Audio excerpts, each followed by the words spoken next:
Good afternoon, everyone. Today I have the pleasure of speaking with Bettina Scormann, who is the owner of Bardō on Lock Street. They have two other locations, one in Burlington and one in Guelph. Thank you so much for joining me, Bettina. Hi, thank you for having me. Yeah, so I wanted to chat with you because I know that restaurant business is one of the hardest businesses to run, bar none, in my opinion. Can you walk us through the opening journey and all the way from earth to table to bar today, and what motivated the change, and have any of your core philosophies changed of like good ingredients matter since 2010?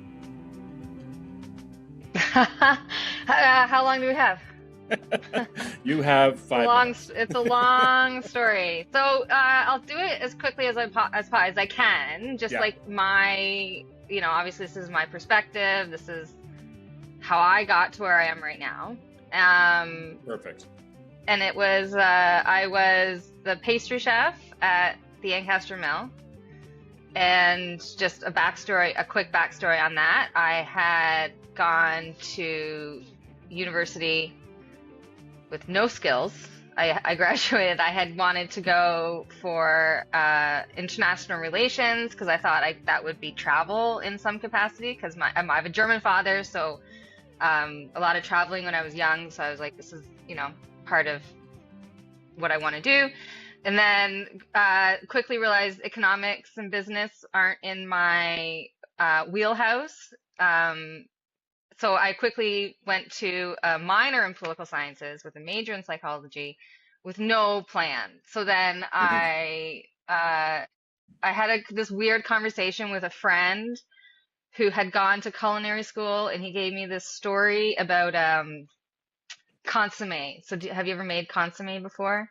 I've not made it, but I'm familiar with the base So it's of like the the soup. first thing, it's the very first thing you learn in cooking school. It's like you have to take a beef stock and turn it into a clear soup with egg whites. And you take the egg whites, and the egg whites float to the top, and you have to like skim the whites off, and you're left with basically Campbell's beef stock is the desired look and color is what you're going for. Yeah. So he said that, he gave me that story. I was like, like things just like clicked in my brain. I was like, that makes sense to me. So I went to cooking school, George Brown, 1998. Yep. Spent a year baking at the Whistler Mountain. That was like a year abroad, kind of. I was like, okay, it's kind of working. And then when I got back to the area, because I'm from Grimsby, but so when I got back to the area, I was looking, so now we're into like the year 2000. I was looking for just a job, applied at the Ancaster Mill, got a job as the garde manger, so like line cook. Through a series of events, I ended up as the pastry chef there. My lead up to that, I'd spent like 4 years as a tree planter. So I have this like environmental exploration background. So I was like spending a lot of time in Northern Ontario, Northern Alberta, Northern Manitoba, through your 20s, and you're just like doing shit. Yeah. And and then, so I kind of landed back in the Hamilton area. I got an apartment in Dundas. I got a job at the Ancaster Mill, and this was like my little network for, a few years. I discovered the world of slow food through the Ancaster Mill. So it's this, so I do have a bit of a school background with wanting to learn. So slow food was this, it was a movement. It's kind of slowed down now. Haha, no pun. But it was like this movement kind of early 2000s. Carlo Petrini, who founded it, was furious that a McDonald's was being built at the base of the Spanish Steps, in Rome. So it was like his reaction to that happening. And this was really something that, like, coming as a kid from the 70s and knowing 70s and 80s and kind of knowing that, and it was just this like reaction to that type of food. And so I was really able to like sink my teeth into that. Went to Italy, found like my vibe and my tone was really this like academic approach to food and embracing the local component to it and the farm component to it. Like Jeff Yeah. Crump, who was my business partner at the time, he had brought that slow food component to us. And so we did this. The first cookbook that we did through the Ancaster Mill was earth to table seasonal, this is all like publisher stuff, seasonal recipes from an organic farm or something like that. So like we Yeah. partnered with Chris Kruker, who's a local farmer, for a year. We did this like whole farm to table thing. And that's where that was born. Yeah, that's cool. And then yeah, and so I mean that's like a snapshot. And so that kind of brings us to you know, through those years I won a few accolades as a pastry chef. I was pastry chef of the year. Got to travel to Paris, got to work in New York City at some of the best restaurant, like Per Se, which is Thomas Keller, Jean Georges, a couple other Craft, Gramercy Tavern. Anyways, so I got that experience at like high-end fine dining. That's what the Ancaster Mill was. But then I also just like loved food. And so did Jeff. And so like I really got into bread. And then I had kind of like wanted to like break out of being the pastry chef. So then I opened up a little market stall on Ottawa Street in 2009. And I just was selling pies and bread and apple cider muffins. And I did that for 2 years. And this article came out in The Spectator on like up and comers or like local businesses or whatever it was. And it was like, here's this chef from Ancaster Mill. And, you know, it was really just like a thing. But then it exploded just based on that one article. Like I couldn't keep up with the pie sales. Oh, wow. And it's just like one of those little, yeah, like it was crazy. And then, but and it's a hard then problem. like, you know, it is a hard problem to have sometimes. Yeah, like, so whatever. So then I was like, I went to Aaron Cinconi and I said, so Aaron Cinconi, he's Ancaster Mill, he's Pearl Hospitality, right? So, he's the finance CA behind all these projects.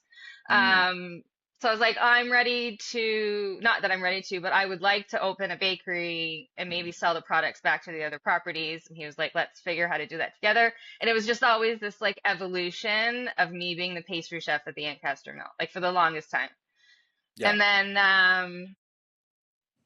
And then once we landed on the Locke Street spot, which was 2010, the cookbook had come out. We kind of worked with this branding company, came up with Earth to Table as like an umbrella brand because we knew we wanted to do other things like the farm and blah blah blah. But then Bread Bar was the restaurant, right? So it was like Earth to Table Bread Bar. Yeah. And I think there was like some trademark issues, which is why we ended up losing the Bread Bar in the end. Right.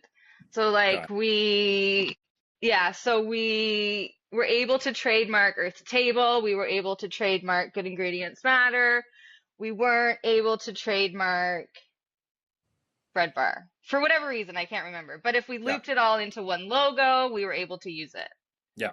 Because some things you just can't trademark. Like you can't trademark bread.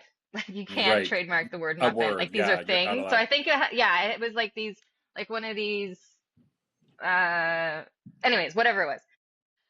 So that kind of happened. We go 5 years. We opened Guelph, and we like that location had so many struggles. Like it went through not having the proper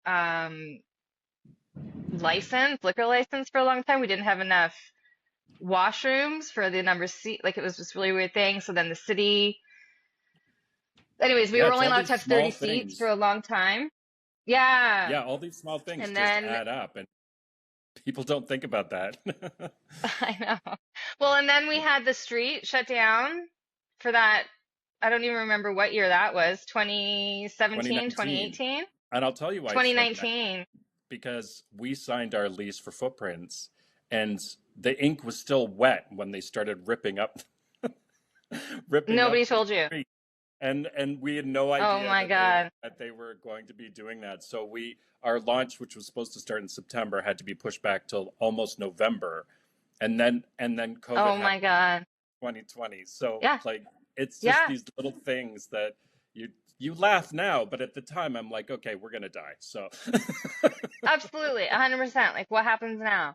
yeah, Yeah. yeah, So then 2019, and then it's like, all right, guys, here we go. And then, yeah, obviously COVID happened, but I mean, we were able to get locks or the Guelph location opened pretty successfully. Like, obviously, everybody yeah, doesn't like to remember the first year, but it was hard too.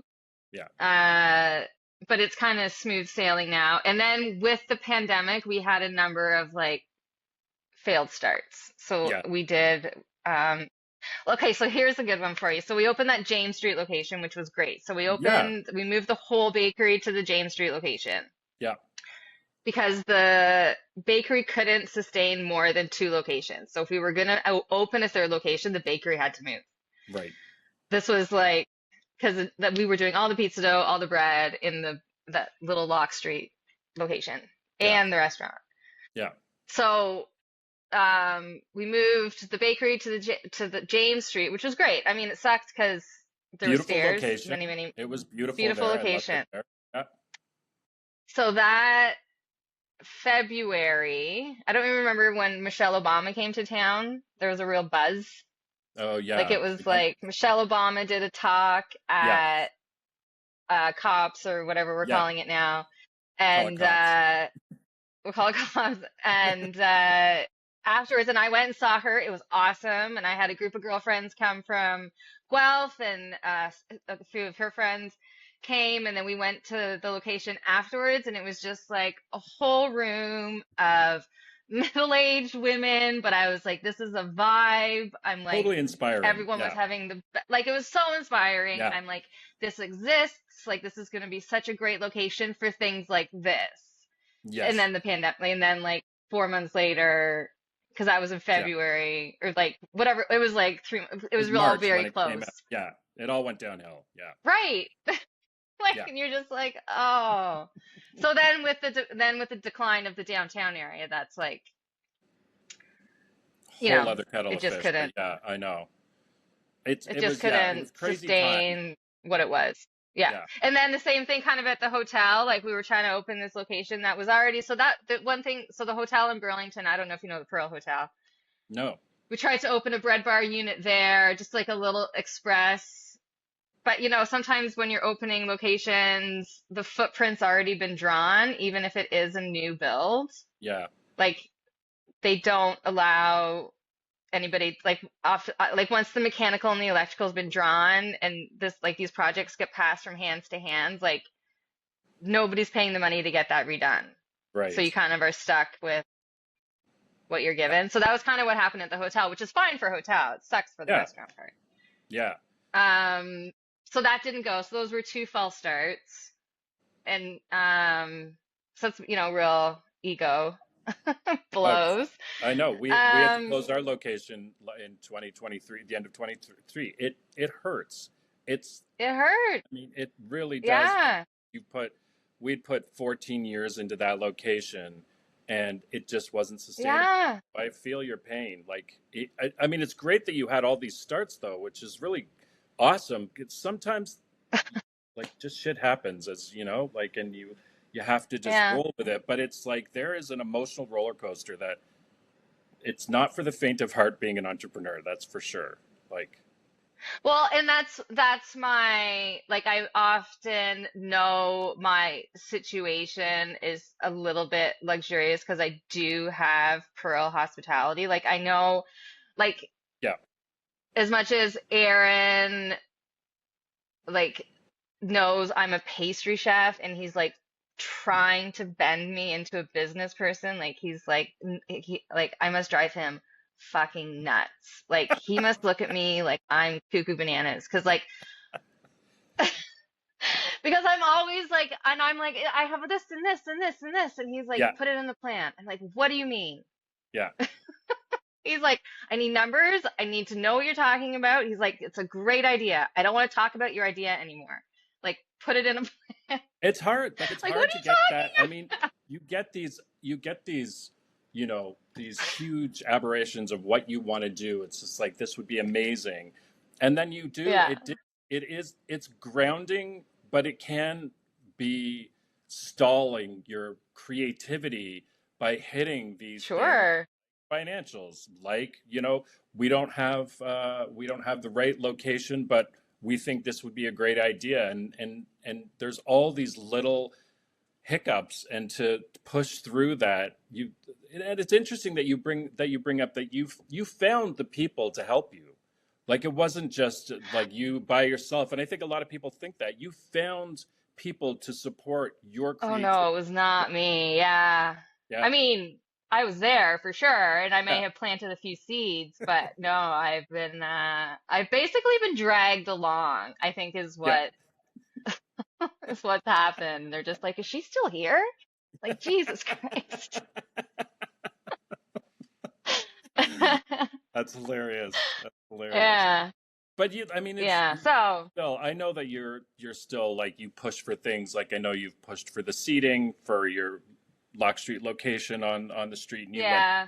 you've gone through a lot of those, the hard, frustrating conversations with city planners, and with Oh my God. locals, and It's yeah, the approach that the city takes versus independent business is like I know infuriating. it And really is. sometimes I get really frustrated at the meetings, especially with Maureen, because she talks to us like we're not already working our asses off. She's like, I, "Well, if you could just," and you're like, "Fuck yeah, off!" Like we can't yeah. just. Yeah, no, it's not as easy to pivot, and it's not as easy. That was what Yeah. was most frustrating for COVID for me. I hate to talk about COVID so much, but just No, go ahead. Yeah, how it's you could. We found it frustrating. You could get a tattoo, but you couldn't have a private music lesson, and we're just like, yeah, where's the logic here? Where is the yeah, logic? Um, and that's what's frustrating, is that it's easy for government and the city to mhm, say things, but for pivot, mhm. and I know that it was an unusual circumstance, and I do get that.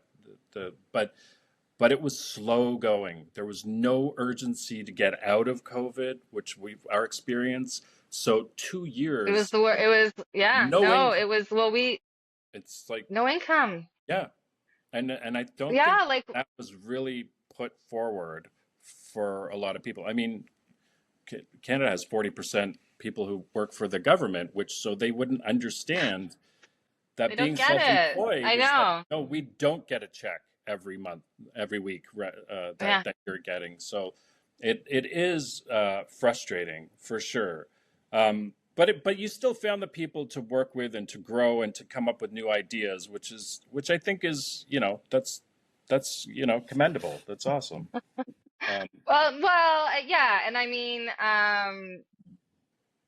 I do it kicking and screaming, but I know that these people have my best interest yeah. at heart. Like my but yeah, you did mention the brand change. So I want to know what the word on the street is on the brand change. I mean, I Like like it. what do people I think it's a cool name. yeah. I think it was good. I didn't know why you had done it. That was the only thing that I was just curious about. So, but I understand. Yeah. Been in many bands and friends bands who want to go, they have to change their band name because it's the very same thing in business. Sometimes you can't get the rights, or what you want Yeah. to No, be that's able totally what it was. So it was that we so like I said at the very beginning, we got the trademark on Earth to Table, we got the trademark on Good Ingredients Matter, and for whatever reason we didn't get on Bread Bar. And then 2022 somebody went to go like pull some like as we're like looking to expand or grow or whatever, somebody went to go put that whole logo together as a trademark, to. Hmm. and the Bread Bar part got flagged. And there's actually a company in Montreal who owns the Bread Bar. Mm, So we were never going to get it. yeah, So like everyone was like, was it a cease and desist? It's like, no, but it was owned by somebody else who wasn't selling it. yeah, yeah, So like if we kept going with it, they would have probably eventually given us a cease and desist. So yeah, we couldn't take that brand any further confidently. yeah, yeah. So Are you allowed to we use went it with in any of Bardō. your? Do you use it in any of your copywriting, though, or any of your language on your website? I didn't really see anything I about it. know they use it like formally known as, Yeah. which I think is fine. Like, and I don't think like yeah, there's this I think that like I think there may be an opportunity or something that we didn't like. I know there's a lot of rumblings that it went through like management change because I know that there was like ownership situation that happened that was very kind of on the DL for a long time, but that had nothing to do with the brand change. So I know that they're probably everything's all probably tied together like Hmm. grapevine wide. Well, I mean, it's got to be Yeah.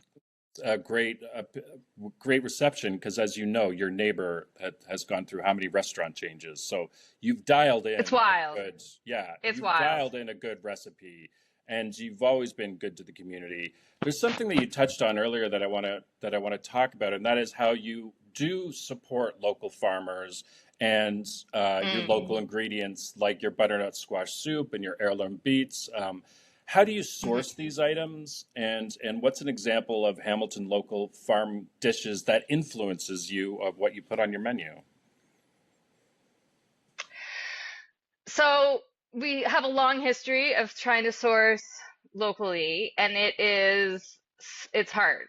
Like it's Mm, one of those things that a lot of kitchens can just like go on a website and they have everything in front of them and then they just press buttons and their order shows up the next day. But when you yeah, want to work with local farmers, it's like phone calls, texts, yeah, volume amounts available. So like it makes growth hard hmm, because you're like the hardest thing for growth is consistency.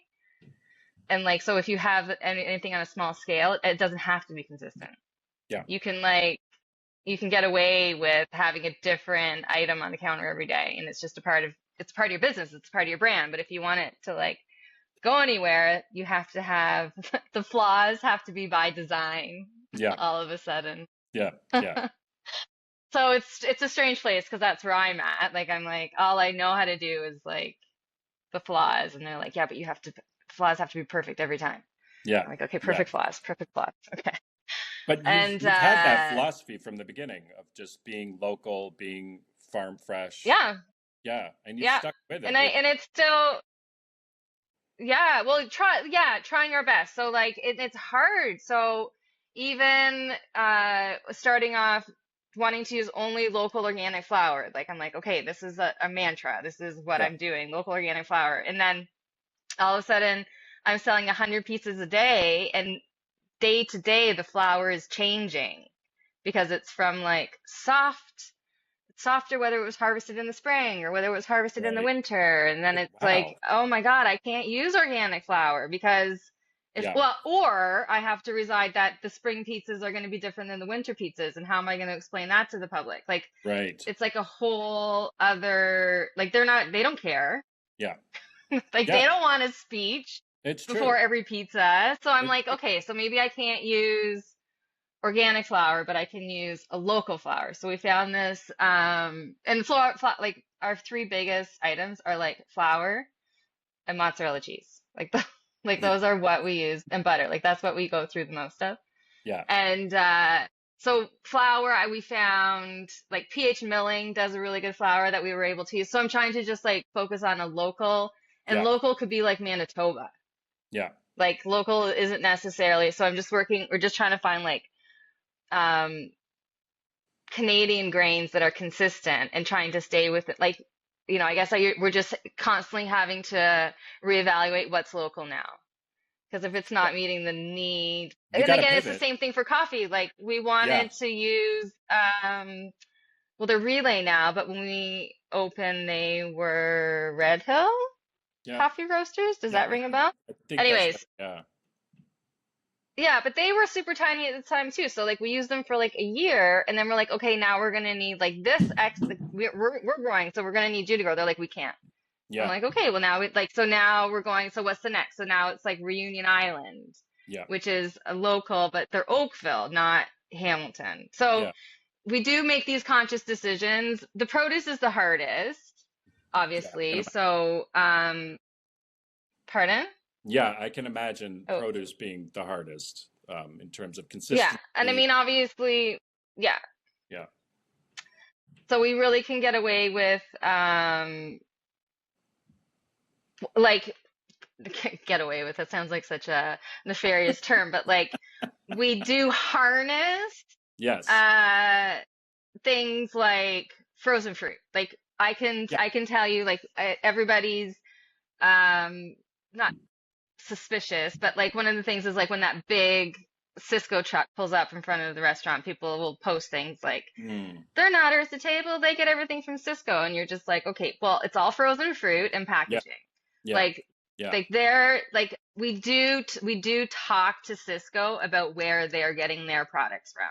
Yeah. So like they can tell me what provinces they're like, and it's not specific, but they can tell me who's got the best peaches this year, Yeah. how many of them are going to be frozen.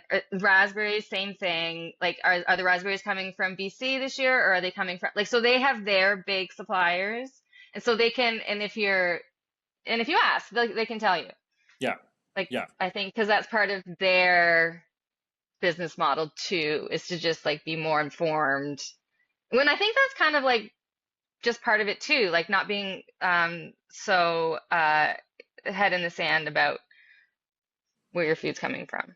You have to be pragmatic at some point. Like there's only so much food. Yeah. We have so many problems right now with growers and as I learned from Chris from Democracy, there's a shortage of coffee, which I didn't know that's the case, Okay. which Yeah. is interesting. I thought it was taxes and tariffs, but it's not. It's Of like no, course. there's an actual Yeah. shortage of coffee, and so you do have to. You do have to. I don't want to say question your values, but you have to think it's like, okay, I need to give customers what they want. That's the most Hmm. important thing.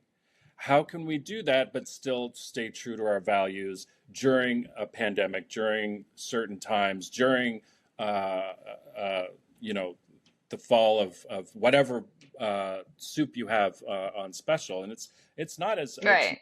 cut and dried as just like yes, I can do this all the time because that's what I want to tell people. So yeah, Oh my God, it's so hard to yeah, like manage an image, which sounds weird. So yeah, when we started, we wanted to do fried chicken Fridays. That was like part mm, of what we did for a long time.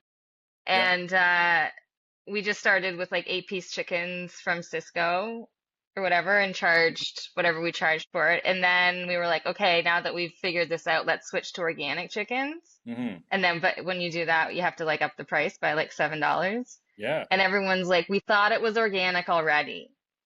And we're like, nope. yeah, Like we come across as like always presenting yeah, whatever it is that people are expecting. And then when you're like, that's not, sorry, like, I don't know. yeah. There's an expectation there that's not always met, maybe. Well, I mean, I'll be honest. Like I think your pizzas are the best in the city. I love your pizzas. They're Thank you. so good. I love the bee sting. I recently just learned that the MVP, a dollar goes to your MVP employee. That's interesting way of doing things. I love that. Um, how do you Yeah. so how do you so with standout pieces and like how do you create these ideas of whatever's happening in the kitchen and the community support with staff appreciation? Like that one product of just one pizza kind of hits all the buttons with everything. It helps the community, it helps your You business. just like, you How do you come up don't, with that? yeah, you don't like shrug off an opportunity. I'm just going to grab my drink. Just give me one sec. Yeah, sure. Sorry. E- e- Everything has just happened organically, which is why I'm having such a struggle with this, like having to put it in a plan idea. So Right. that MVP thing came because there was a staff member named Rob, Mm-hmm. and his pizza was called the Rob, and I can't even remember what was on it. It was like mozzarella, roasted garlic, mushrooms, and scallions, or something with a white sauce. Like Mm. it was Yeah, delicious. Everybody loved yeah, it. People still ask for it by name, like the yeah, Rob. yeah. And then it was so popular that we put it on the feature and just like for Rob, we were like, every Rob we sell, Yeah. Rob gets $1. Yeah. Like, and that was literally how it happened. So That's like crazy. Rob started selling the Rob, like it turned into like this thing, like everyone was Yeah. selling the Rob so that Rob could get $1. And then we Yeah. were like, let's do this for somebody else. Yeah. Like let's turn this into a thing. So like the next month like the Rob went, and then it was like, well, half of it should go to the front of the house and half of it should go to the back. And now it's an MVP, like now it's a thing. So it's Yeah. like it started so organically, and it always does. Yeah. It everything that you have starts organically. So like your happy hour that you have from 4 to 6 on Monday to Thursdays, and you have a wine Wednesday. Are those things that are Hmm. good for bringing in local people, or do you find that you get that it also pulls from outside the area? Like to be honest, those are all brand new initiatives, Mm, and so I don't know if there's any real data to say. yeah. Like I don't know if we've like run the numbers like prior and post, and I think it's going to be a few years before we actually have like any real comparison numbers again, like in Yeah. terms of viable numbers. Yeah. Um, but nothing hurts, Hmm. obviously, and I Hmm. think some of the things are just like kind of really generic marketing, like give away free samples or Yeah. just like just like throwing a huge net and trying to capture as much That's as you great. can. Well, I've noticed that one Yeah. thing I did notice, and I've advised restaurants who I've helped before to do the same. Your website is not your normal, typical website. It is very much more Oh, modern, and I find much more interesting than just the straightforward restaurant websites. I don't know if that was by design or if you used someone or who did your website, but it seems much more modern way to do oh, restaurant. that's good. Yeah. I go to it and I'm like the opposite. I'm like, It's this is because you're too close, confusing. I think. I think you're too close. And I'm the same with my website. Maybe. You can be too Yeah. close to something. It's like therapy for yourself, right? You can read all Yeah. the self-help books you want, but at the end of the day, someone has to Sure. tell you you're an idiot, so you realize you're an idiot. So That's right. You're like, none of this matters. Nothing yeah. that I'm reading it right now. This doesn't apply to me whatsoever. What are you Yeah. talking about? Yeah. Yeah. Until it's like laid out in front of you. Because I've I know. hated my I'm the same. websites many times, so like I Yeah. totally get that. But I found it different. I found that you do have your vibe on your website, which I liked. Okay, that's Even great. even with That's the great. yeah, even with the change, I still thought it was you guys. So um, Oh, that's great. Okay, so yeah, that's good to know. yeah. Because So we did take a big hit. Hard to say yeah, economy slash brand change. Like there was so much happening all at the same time. yeah, Like that all happened like a year and a half ago, whatever, 18 months ago. yeah, And so it was just like, coming out of the pandemic, like people didn't want to eat still. Like yeah, there was a whole bunch of stuff. So hard to say whether the hit was the brand change or a combination of all of the above, but yeah, it's good to know that it's coming back at yeah, least. yeah, yeah. No, well, Yeah. that is good. We're noticing it's starting to come back a little bit too, which is good. Yeah. People did want in-person lessons over online lessons, which is fantastic. We Yes. much prefer that to having people here. You just have a better connection, and Oh, 100%. it was interesting. I spoke about this to somebody else, but we had to change how we did our hired our teachers. Like after the pandemic, uh, there were teachers who didn't want to come in person anymore, and I didn't even think that that would Wow. be an issue. I wouldn't have thought that either. And so they're like, "No, I Yeah. like being here." And I'm like, "Well, our philosophy is that we're not an online music store. We did it for the pandemic. We're much more." Yeah. So in some ways, we had to negotiate new terms with our teachers, which is fine. Like one teacher was like, Yeah. the cost of the subway is a lot. And I'm like, okay, you're getting on the Yeah. Toronto subway during a pandemic. You know what? I'll pay for your subway fare. And that was reasonable to, Yeah. And so That's there's crazy. these little things that you just don't think about that can add a lot to the cost. And getting people to come back, what was challenging for us is that we had a great little network of 55 to 7-year-olds who would come back. That was evaporated. We lost that thing because they didn't want to do online lessons. What 7-year-old is good at online? Not many, and they're in their house. And it was I'm so not. all these Yeah.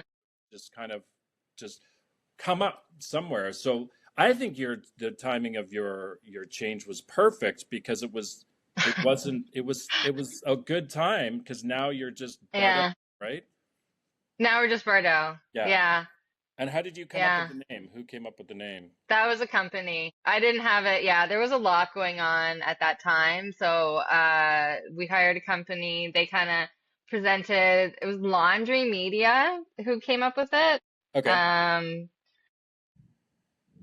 other than like, I don't know, one was like Mishmash. I'm like, there was a lot of bad. Smash was one. Anyways, Oh, yeah. there was some bad names, but I was like, as long as it's not like, I don't know. It's really easy. Like I really didn't want it to be like Fig and Loaf or Twig and Tree or like Right. you know, I was like it just needs to be something solid. It Yeah. needs to be like not trendy. I think that's what I'm trying to say. Like as long as it can be whatever. It just can't be a trend. Like just not so you know some depth to it or something. So I think they were able to pull that off. And whether, you know, I think as long as the product is good, it doesn't really matter what it's called. Yeah. You know? Now, did you notice anything with the change in terms of your clientele? Because you've always been kind of a family friendly, and I know that you still offer a kids menu, and they can upgrade their fries for something that's a little healthier. Like you still keep with that brand image. Did you notice any change with that with your clientele, or is it pretty much just local and the same that has always been? There might have been a bit more of a formal air, but like some of the items the kids just have to have, like the apple cider muffins and stuff. And I think like to have that daytime traffic is all moms, you know, and it's the moms who are there for the pastries and for the coffees and the moms and the kid and no knock to dads, but like it's moms. No. And the kids, and so I think it's important that we kind of like make sure we have the stools in the bathrooms and make sure that the coloring books are around because like the whole family affair is kind of what we're like, that's our meat and potatoes for sure. Yeah, definitely. And like large groups and celebrations and I think it would be a shame to kind of lose that for some kind of adult only venue. That's lame. No, adults are lame. What's that? Adults are lame. Yeah. They're boring. It's true. I confess I'm one of those people. Now, one of the things that I've always found challenging in restaurants, you have to have your clientele, but how challenging is, and you do a great job of making sure that it's gluten-free, vegan, dairy-free. How do you is there a process to how you decide what's going to be on the menu and who you're serving as in terms of like, this type of clientele, or is that just something that you're like, nope, this is important and we need to have these dietary restrictions on our menu at all times? I don't believe in allergies as a human, but in terms of like the way that I approach it at the restaurant is I really want it to be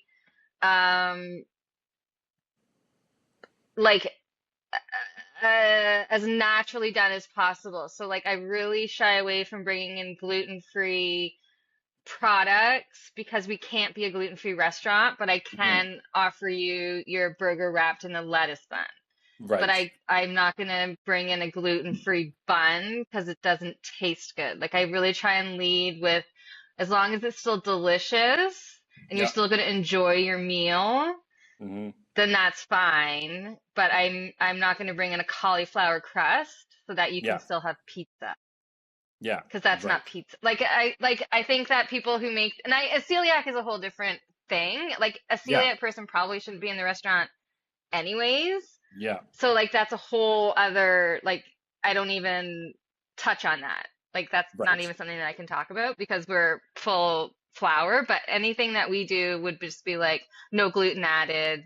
Like these Yeah. don't have flour in them, but we could never claim to be a gluten-free facility. And if you want pizza, we can give it to you, you know, well, we don't do pizza, but like Yeah. we'll try and work with you and accommodate your allergy, which is the nice thing about that we still do make everything on site and that we are Yeah. able to accommodate so many dietary restrictions. And but yeah, I Yeah. definitely, and it's the same with baking. Like I don't do gluten-free baking, but if something happens to be gluten-free and still delicious and still works, and I'm not having to put 100 other items in it to make Yeah. it rise, then amazing.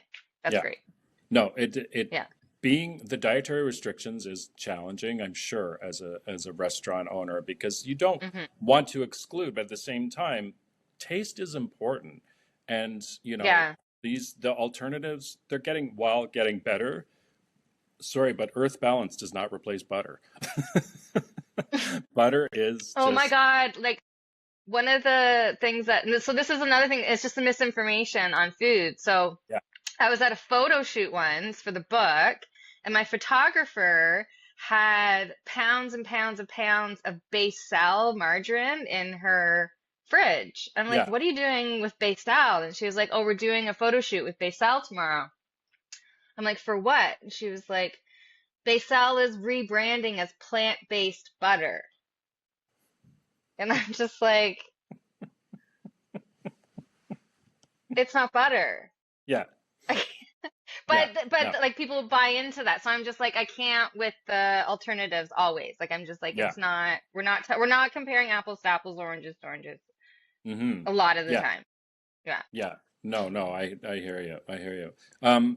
And so I mean, and it's important to obviously earn an income doing this, but when you're designing what goes on the menu, um, would you say that taste and quality goes before price in all aspects, or is it a balance of both?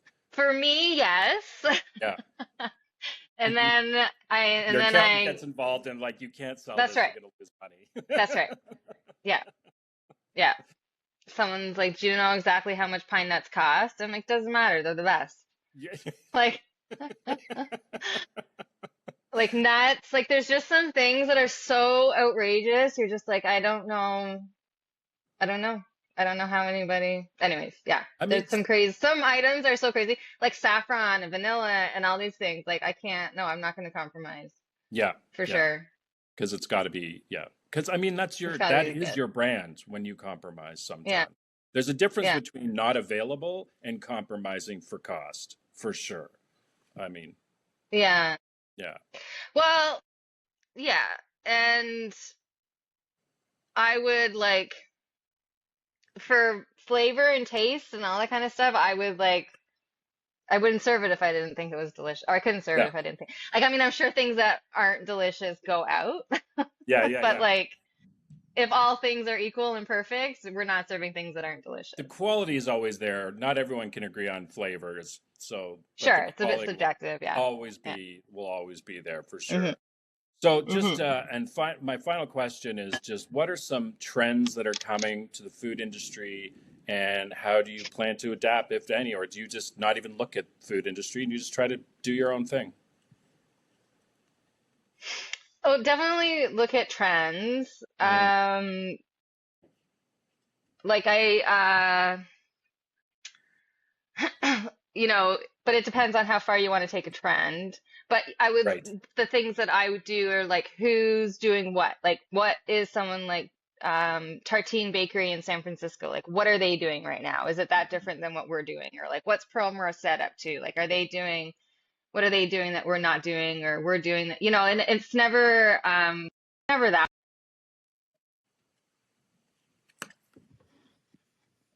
Oh, Where did I lose you? oh, just Bettina stopped recording. Oh, there we Oh, go. sorry, I was You're back. okay. Great. Where were we? We were at, oh, you're checking out other places around the world. Yeah, so just, just kind of, I don't think we're doing any, like, our food is so simple. Like, it can only go in so many directions. Hmm. Um, so that's like part of the beauty of it. Our customers are so loyal and they kind of, like, and that, well, that's one thing that we are very good at doing, or that I really enjoy doing, is talking to the customers and finding out what they want. Yeah, Because they will tell you what the next trend is.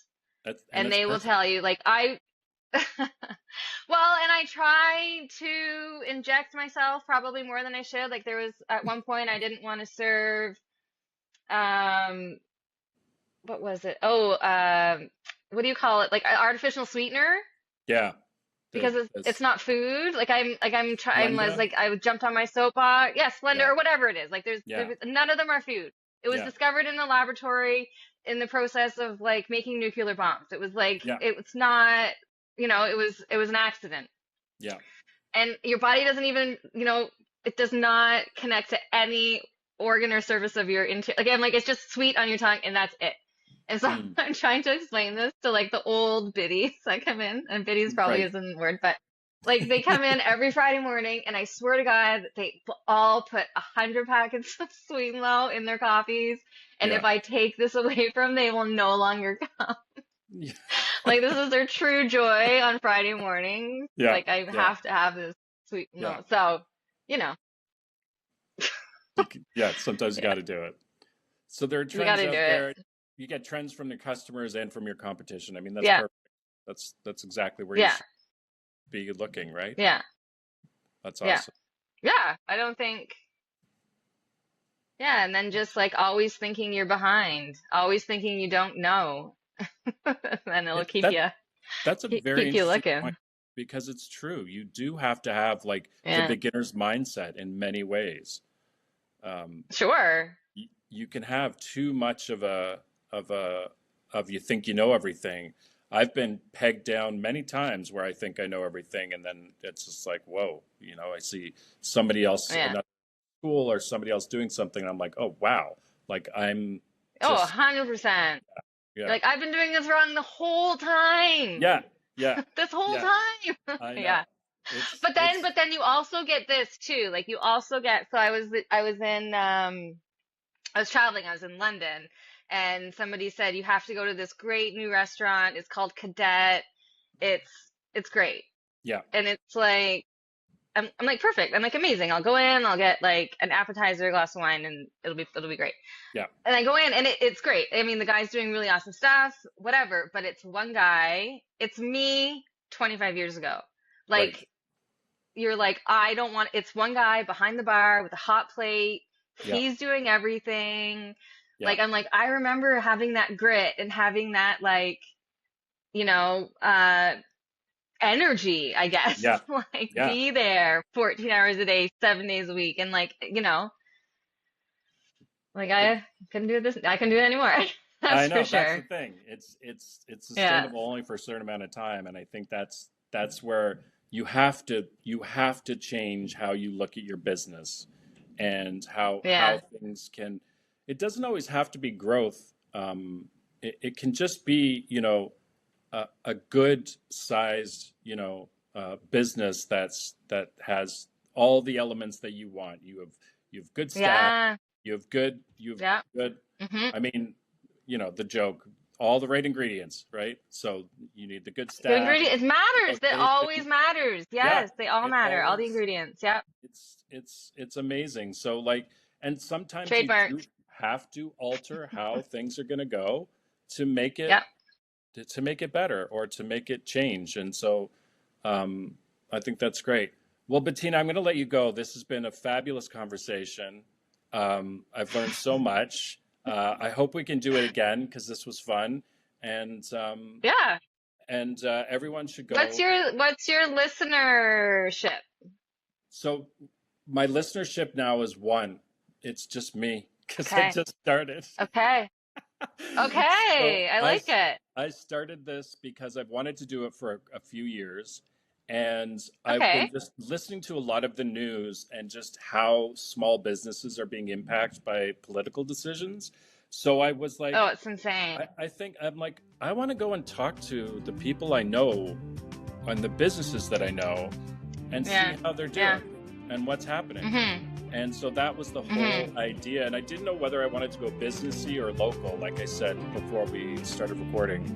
And so I just want people to understand what it's like to own a business, what's involved, and also to learn what's around them. So I've done all businesses first. Some are infill and some are street, and then I'll be moving to Westdale and expanding out. So I have a very small audience right now, but my goal is to reach 2,000 within the first year. So that's my goal. Okay. Yeah, there we go. I'm putting it up. Oh, that's amazing. So cute. Yeah, nice. That's exciting. So yeah, thanks. So and so you're right. We really didn't talk about the business side, and that's not. But I could tell you how I've been so fortunate to have a company like Pearl Hospitality. Like I don't have to, like, as an entrepreneur, there's so many things that I don't have to worry about. Yeah. But it offers its own set of issues, right? Like, oh, totally. The grass is always greener, but it's always just as muddy. Like it's always nice. Whatever, you know. That's a great analogy. Well, that will be definitely for part 2. I love it. Sure. So thank you so much. Okay. Yeah, you're welcome. This has been fun. All right. Okay. Bye.